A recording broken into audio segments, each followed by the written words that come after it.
muchachos, yo quiero analizar en este video la noción de invariancia de calibre. Ya vimos el principio de mínima acción y las ecuaciones de Euler-Lagrange. Sin embargo, voy a hacer un previously, como dicen en las series, previamente. Previamente tenemos la siguiente caracterización. Tenemos un sistema físico particular. Piensen en cualquier sistema físico que se les ocurra. Un planeta girando alrededor del Sol, un electrón en un campo magnético, una máquina de Atwood, una partícula cayendo. A ese sistema físico uno le asocia una acción. La acción es una función de la trayectoria y se define como la integral del lagrangiano que le corresponde a ese sistema físico entre dos instantes considerados. L es el lagrangiano, Q son las coordenadas generalizadas, Q puntos son las velocidades generalizadas. El lagrangiano corresponde a cada sistema físico. Estoy utilizando una notación donde no estoy señalando explícitamente todas las coordenadas. Q es una enupla de Q sub i, desde i igual a 1, 2, 3, etcétera, hasta n. Y n se denomina el número de grados de libertad. Mi principio regulador de cómo el sistema físico evoluciona en el tiempo está dado por el principio de Hamilton o el principio de mínima acción. La acción es mínima. Mínima comparada con ¿qué? Mínima para la trayectoria real, que estoy designando como Q, comparado con cualquier otra trayectoria Q más un poquito. Yo quiero que las trayectorias difieran infinitesimalmente. Entonces Q es una trayectoria, Q más de Q es otra. Si ustedes evalúan la acción en Q, eso le da un número más chiquito que si evalúan la acción en otra trayectoria cualquiera. Delta Q es arbitrario, salvo que en el instante inicial y en el instante final valen cero. Decir que la acción es mínima significa decir que para pequeñas variaciones de Q, la variación de S es igual a cero. Exactamente como cuando uno dice que una función es mínima o máxima cuando su variación respecto de una pequeña variación de su variable independiente es igual a cero. Aquí, como esto no es una función sino un funcional, mi condición de mínimo no es que la derivada sea igual a cero, sino que esta combinación es igual a cero. Entonces, del principio de mínimo se obtienen las ecuaciones de Euler-Lagrange, tantos como grados de libertad tenga el sistema. Nuestro tema para hoy es la invariancia de las ecuaciones de Euler-Lagrange bajo transformaciones de calibre. Y afirmamos, las ecuaciones de Euler-Lagrange son invariantes bajo una transformación de calibre del lagrangiano. Entonces hay que definir lo que es una transformación de calibre. Una transformación de calibre es cualquier transformación que uno haga que tiene como consecuencia que el lagrangiano cambia, pero cambia no de una manera arbitraria, sino cambia sumándosele al lagrangiano original una derivada respecto de t, de cualquier función de las coordenadas y del tiempo. Entonces, una transformación de calibre es un cambio en el lagrangiano, tal que al lagrangiano original le sumamos una derivada total. Y lo que afirma nuestro teorema es que las ecuaciones de Euler-Lagrange para el lagrangiano original y las ecuaciones de Euler-Lagrange para el lagrangiano nuevo, después de hecha mi transformación de calibre, son idénticas. Es decir, el término de diferencia entre un lagrangiano y otro es como un lagrangiano que no produce ecuaciones de movimiento. Es un lagrangiano fantasma. Vamos a hacer dos demostraciones. Primero, a escala de la definición de la acción. Con el lagrangiano original, esta es la acción. Con el lagrangiano L' nuevo es esto. Como L' es L más lambda punto, se obtiene esto. Si ustedes dividen la integral en dos, el primer término de la integral da S. El segundo término de la integral da la integral de gamma punto, de la derivada de gamma. ¿Okay? Esta integral uno lo sabe sacar porque es la integral de una derivada total. Entonces eso me queda que S' es igual a S más este término. Vean que las S son diferentes, pero este término, cuando yo lo evalúe en T1 y en T2, da esto que está aquí. ¿Sí? Y recuerden que mi variación es a extremos fijos. Cuando yo quiera deducir mis ecuaciones de Euler-Lagrange para S', afirmo que el cambio inducido en S' es igual a cero y eso me da mis ecuaciones de Euler-Lagrange. El cambio inducido en S es igual a 0 y eso me da las ecuaciones de Euler-Lagrange. Y este término que está aquí, la variación de este término es igual a 0, porque la variación de ese término depende de la variación en Q2 y de la variación en Q1. Pero la variación en Q2 es igual a 0 y la variación en Q1 también. De tal forma que delta S' y delta S son iguales. A pesar de que S y S' son distintos, la variación de una y la variación de otra son iguales. Este término, al ser variado, da igual a 0. Y eso me dice que mis ecuaciones de Euler-Lagrange para L y para L' son exactamente las mismas. Es como si este término que está aquí, este término es un lagrangiano, véanlo en términos de unidades. Estoy diciendo que L' es una suma de dos lagrangianos, L y gamma punto. Gamma punto no produce ecuaciones de movimiento, son 0 igual a 0. Yo quiero demostrar que las ecuaciones de Euler-Lagrange para L' son estas que están aquí.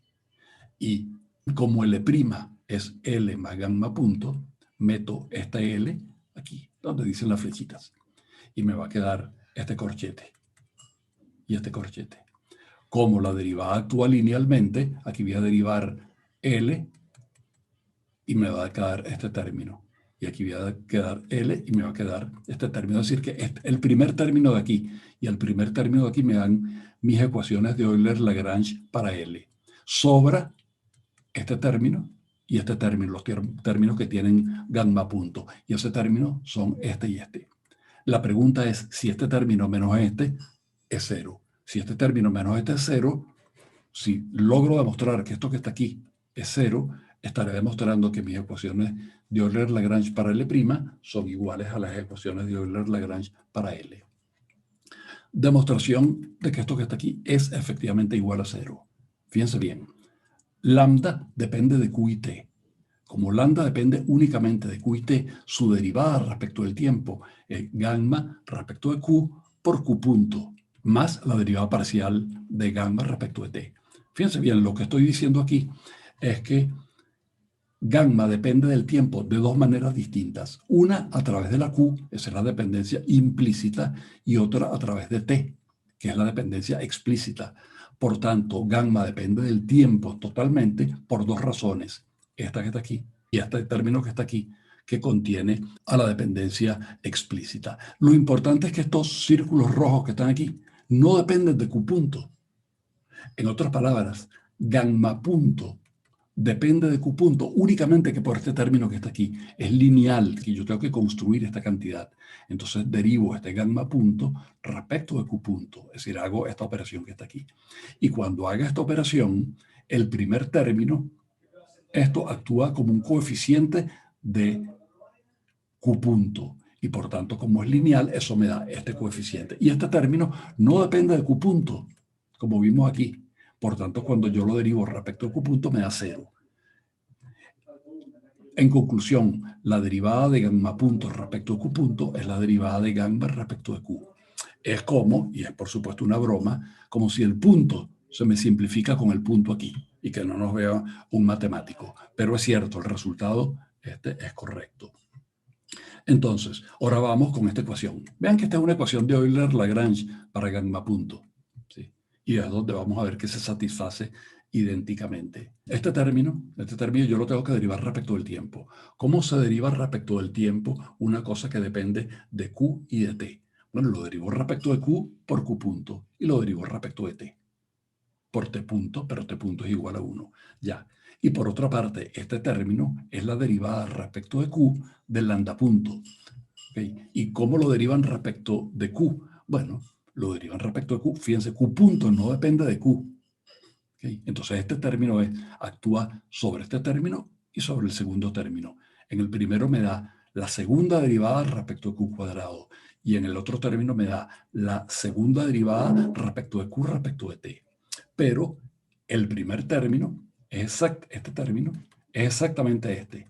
Y el segundo término es exactamente este porque las derivadas parciales conmutan. ¿Okay? Entonces he demostrado que este término es igual a este término, por tanto esto es igual a 0. ¿Sí? Y por tanto he demostrado que el lambda punto, como lagrangiano, no conduce a ecuaciones de movimiento y por eso L y L' son totalmente equivalentes, dan las mismas ecuaciones de movimiento. Eso no significa que sea trivial. Cuando uno hace eso, uno tiene las mismas ecuaciones de movimiento, pero, por ejemplo, la energía y la cantidad de movimiento o el momento angular cambian cuando uno hace una transformación de calibre. Las ecuaciones de movimiento son las mismas, pero las cantidades físicas pueden cambiar. La invariancia de calibre está asociada, por ejemplo, con la arbitrariedad del potencial o de la energía potencial. Ustedes saben que la energía potencial siempre está indefinida por una cantidad constante. Ustedes toman la energía potencial de un objeto y dicen, bueno, eso es mg por la altura. La altura medida a partir de dónde? De donde yo quiera, del piso de abajo, del centro de la Tierra. La energía potencial cambia con la elección del origen, pero las fuerzas no, porque las fuerzas son cambios en la energía potencial. Entonces la ecuación de movimiento no cambia, pero las cantidades físicas sí. Por ejemplo, cuando uno hace una transformación de Galileo, uno está ejecutando una transformación de calibre. Es obvio que las ecuaciones no cambian. Las ecuaciones para dos sistemas de referencia inerciales están ligadas entre sí a través de una transformación de Galileo en la física de Newton. Las ecuaciones de uno son las ecuaciones de otro. Cambian las condiciones iniciales, cambian las cantidades. Una persona que se mueva respecto de mí, ¿sí?, ve este objeto que tiene una masa m moviéndose a una cierta velocidad y por tanto tiene energía cinética. Para mí está en reposo y no tiene energía cinética. Pero la descripción que él hace de este sistema físico es la misma que yo hago. La conservación de la carga eléctrica es una consecuencia de la invariancia de las ecuaciones de Maxwell bajo transformaciones de calibre. En fin, hemos introducido una nueva noción, la noción de invariancia de calibre. Hemos concluido que ellas no alteran las ecuaciones de movimiento y tengo un grado de arbitrariedad y que no tiene consecuencias físicas, pero tiene ventajas matemáticas. Nosotros vamos a utilizar un poquito más adelante esta invariancia de calibre para construir el lagrangiano de una partícula puntual. De una partícula puntual sin interacciones, es decir, una partícula libre.